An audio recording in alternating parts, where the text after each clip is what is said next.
Hello again, everybody. It's me, Marcus, and I review stuff. Today I'm doing the song "There Is a Light That Never Goes Out" by the Smiths.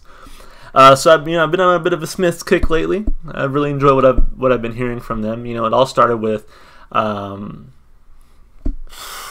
Know It's Over," which, funnily enough, I did not really like that much when I first heard it. But as I continue to go on, the Smiths in general and that song especially have really grown on me. Honestly, that song has been one of my most played songs in the last couple months since I reviewed it. So I really started to enjoy it, and I really enjoy a lot of their music.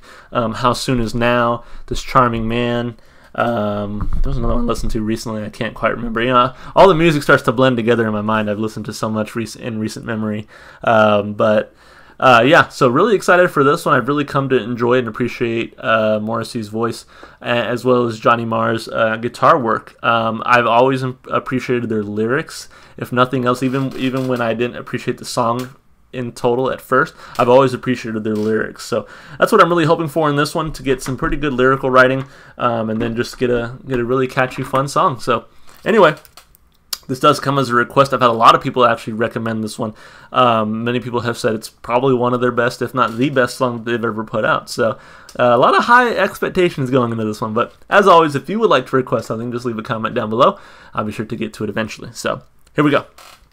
This is the Smiths. There Is a Light That Never Goes Out. All right.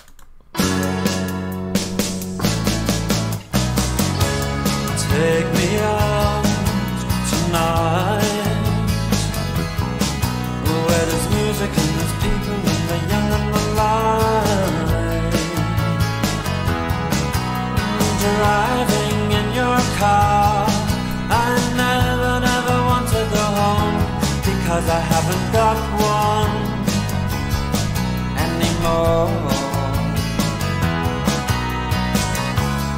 Take me out tonight,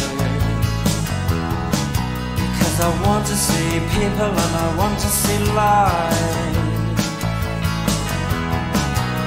Driving in your car, oh please don't drop me home, because it's not my home, it's their home, and I'm welcome no more.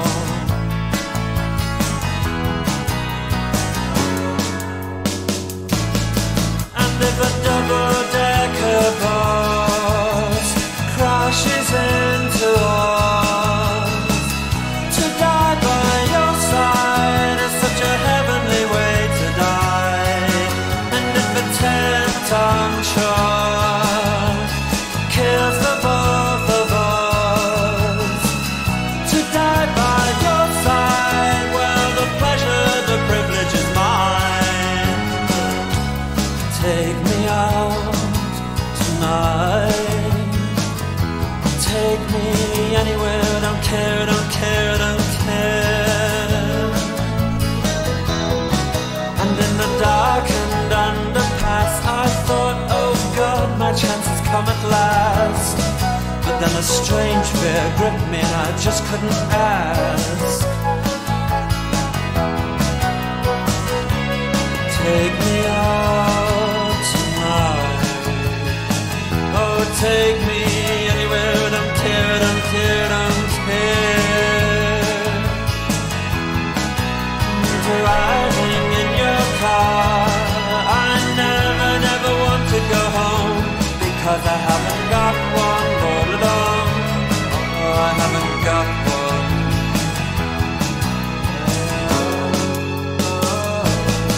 And if a double-decker bus crashes into us, to die by your side is such a heavenly way to die. And if a 10-ton truck kills the both of us, to die by your side.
That was a great song, and I loved it very dearly.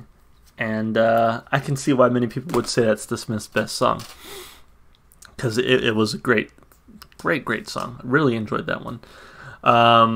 So I have a lot of great things to say about this song, but some of you are going to hate some of the things I say about the song also, just because it's the way I process things through my stupid, quirky brain. So anyway, yeah, let's talk about this one. Let's start with the lyrics.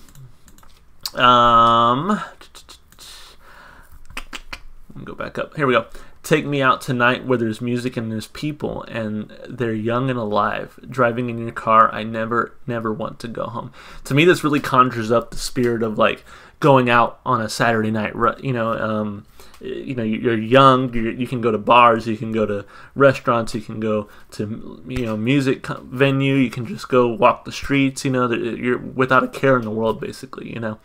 That's kind of the vibe that I get here, right? Take me out tonight where there's music and there's people and they're young and alive. Driving in your car, never want to go home. It is sort of like that feeling, if you're one of those social people who likes to go out and have fun and go hang out with your friends or your loved one on the town, you do sort of get that feeling where you're not really thinking about getting back home. You're just thinking about the moment, having fun, and there's this sort of romanticism about it where it's like, yeah, you almost never want to go home.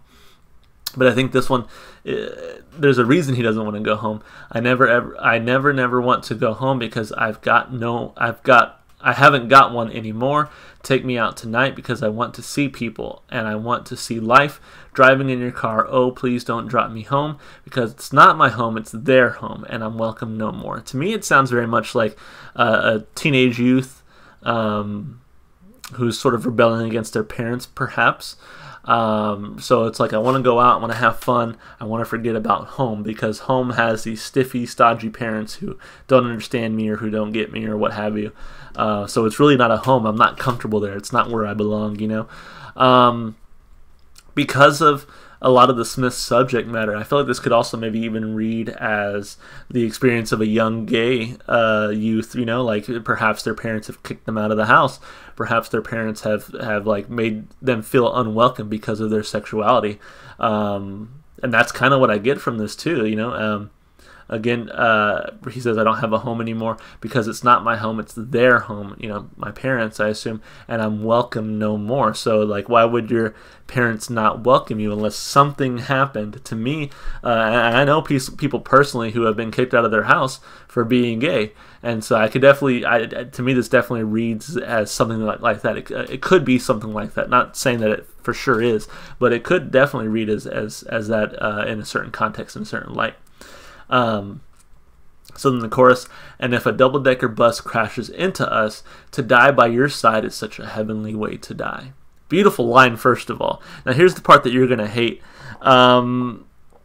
This line was like posted as every emo girl's MySpace status back in the day. You see Artie Flowery post on Tumblr with that line. I had no idea it was from a Smiths song, and I think it was used in a movie too, right? Like 500 Days of Summer or something like that. Was that line used there? And I think you would see edits of it on Tumblr and shit. And again, all the like emo scene goth, whatever you want to call them, girls would have it everywhere. You see it on MySpace all the time. You see it on Tumblr all the time. And I'm kind of dating myself right now. Also, just kind of showing how much of a nerd and a weird fuck I am. And so I'm sorry if that ruins your enjoyment of the song. For me, it was just kind of a funny like, oh, there's that line that all the emo people really like. That's kind of cool. I get that a lot with the Smiths. I'm like, oh, that's where this emo thing came from, was the Smiths. Again, you're going to hate what I'm saying. I'm sorry. And don't get me wrong, this didn't take away from my enjoyment of the song at all. In fact, I love that line. To me, it's a very sort of just passionate, well-written line, and it's just... I can see why so many people like it. But like I said, just the way my brain processes things, I have a really good memory for just random inconsequential stuff. And that's one of those where it's just like, wow, I remember people posting that shit and wondering where it was from because I had never heard this song before. Just kind of a funny thing that it was similar to when I did Mr. Highway's Thinking About the End by A Day to Remember. and it was that disrespect your surroundings line. I was like, yeah, that reminds me of cringy posts on Tumblr and and shit like that. So yeah, I know it's just the way my brain processes certain things and brings up those random just memories that for some reason are still floating around my shit brain. Anyway. And if a 10-ton truck kills the both of us, to die by your side, well, the pleasure, the privilege is mine. Take me out tonight, take me anywhere, I don't care, I don't care, I don't care. And in the darkened underpass, I thought, oh God, my chance has come at last. But then a strange fear gripped me, and I just couldn't ask. Take me out tonight. Oh, take me anywhere, I don't care, I don't care, I don't care. Driving in your car, I never, never want to go home because I haven't got one. La-di-dum, oh, I haven't got one. Oh, oh. So yeah, again, to me, sounds like a person who wants to be carefree. They want to enjoy life. They want to go out on the town for a night and just forget about their problems, because at home they're facing some sort of issue that is just, they don't belong, they don't feel welcomed, and it's just sort of that feeling of never wanting to go back and wanting to live the night forever, and to the point where it's like, as the night is coming to an end, if this bus died and I'm here with you out on the town and I never have to go back home to face my problems, well, what a great way to die. I think a lot of people look at that line, to die by your side is such a heavenly way to die, and they just think about the romanticism of it with that person, like, oh, if I died tonight, that would be perfect. But to me, it's also sort of a line of escapism. Like, this person is so miserable that it's not necessarily just about dying next to this person they love or having fun with. It's about dying to escape their problem, to escape their broken home life. And I think that's a line that a lot of people miss out on, that meaning behind it. Because every time I've seen this line on MySpace, on Tumblr, what have you, it was definitely used as this sort of romantic idea, where in reality, yes, there is that aspect of it, but like I said, it's much darker. It's wanting to escape the problems of life. It's wanting to die, without having to commit suicide, if that makes sense. And if a 10-ton truck kills the both of us, to die by your side, well, the pleasure, the privilege is mine. Oh, there is a light that never goes out. There is a light that never goes out. And I wonder what he means by that. There is a light that never goes out. So here's some genius annotations. These lines can be interpreted in multiple ways. The light that doesn't go out is the other person the narrator meets. To the narrator, he/she is always shining, always beautiful, always amazing. To me, that doesn't quite read like that. Let's see what the other one is. However, considering that the song is about death, especially dying with another person, it's possible that this is pointing to the narrator's beliefs. Even if the narrator dies with this person crushed by a bus or a lorry, they'll be together and their light will never go out. So maybe the light is the actual love that they share together. Comedian and Morrissey fan / friend Russell Brand has suggested that the line should be understood as, he took it to the light from the room of a lad who never goes out. There's always a light on because he's a teenager alone in his room thinking, take me out tonight. Oh, that's a really good interpretation. I like that. So it's like, yeah, there is a light that never goes out. This light in his room. He's always stuck in his room. He never goes out. Or even he is the light and he never gets to leave his basically his dwelling. So that's why he's saying, like, take me out tonight. I'm ready to get out of this place. It's interesting, and I'd be curious, out of all the annotations and things that I've read, I haven't seen anybody mention what Morrissey was thinking. So I wonder if he ever kind of came out and said, here, this was what I was thinking when I was writing this part of the song. But yeah, I think that's pretty interesting. Overall, like I said, this song really tracks to me as a gay youth who is really disowned and abused by their family for being gay, and so they're wanting to go out, they're wanting to escape that life, and they never want to go back, to the point where death would be preferable than having to go back home and face these bigoted people. Again, it could just be a story of teenage rebellion, teenage youth, but to me, again, it really tracks with that gay protagonist there in the song. So I can see why this resonates with so many people. I can see with, of course, the incredible lyrical writing that they always bring to every song, how this one really connects with people. I give it 2 thumbs up lyrically. I think that's been the biggest thing for the Smiths, for me, is just how wonderful their lyrics are, how relatable their lyrics are. I mean, just really good stuff here. That's always been probably my highest praise for every Smith song is their lyrics. Again, 2 big thumbs up. Instrumentally, though, this one was really cool too. I actually really liked the bass throughout. The bass really kept the groove going for me, to the point where, you know, all the other instruments that were fine, they provided something on their own, but to me the bass was really what kept the groove moving along for me here. The guitar was nice, the drums were fine. To me, the guitar was a little bit muted. I think there were things like, I don't know if it was a piccolo, a flute, what have you. There were a few other instruments that they brought in that sounded fine, and they added to the composition really well. But it sort of, to me, took away from the guitar a little bit, so there wasn't any sort of... There were a few moments on guitar where I was like, okay, that was a nice little riff, but there weren't too many moments on guitar that really stood out to me. Again, the bass was kind of the driving factor for me in this song, but overall, really enjoyed the composition of the song, really enjoyed what they were able to put together, and they just have a great way of matching the instrumentation with the lyrics and with Morrissey's vocals. And speaking of Morrissey, he sounds great as always. His style is just so depressing, and so it lends itself to the lyrics really well.